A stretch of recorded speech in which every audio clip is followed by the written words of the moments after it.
ఇవాళ మా మమ్మీ, అత్తమ్మ ఇద్దరు సేమ్ శారీ తీసుకుంటామంటే షాపింగ్‌కి తీసుకెళ్ళా. బట్ తిప్పారు చూడండి నన్నసల. ఒక షాప్ తర్వాత ఇంకొక షాప్, ఇంకొక షాప్ తర్వాత ఇంకొక షాప్ తిప్పుతానే ఉన్నారసలు. ఒక దగ్గర శారీ బావుందంటే కలర్ బాలేదంటారు. కలర్ బావుంది అంటే బార్డర్ బాలేదంటారు. బార్డర్ బావుంది అంటే క్వాలిటీ బాలేదంటారు.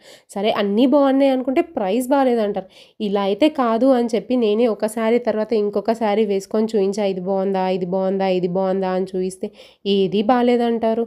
సరే మీకేం కావాలమ్మా అంటే ఫ్యాన్సీ కావాలన్నారు. సరే అంటే పట్టు శారీ అన్నారు. సరే అంటే ఇన్విటేషన్ పట్టు అన్నారు. ఇట్లయితే కాదు అని ఒక షాప్‌కి తీసుకెళ్ళా.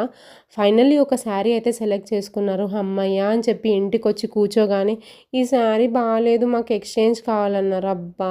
అని చెప్పి మళ్ళీ వెళ్ళి ఎక్స్‌చేంజ్ చేయించుకున్నాము. ఫైనల్లీ ఒక శారీ సెలెక్ట్ చేశారు. అది అయిపోయింది అనగానే మాకు మగ్గం బ్లౌజులు గూడా కావాలి అన్నారు. సరే అని చెప్పి తీసుకెళ్ళి ఆ మగ్గం బ్లౌజెస్ గూడా చూసాము. అట్లా ఫైనల్లీ మా షాపింగ్ అనేది కంప్లీట్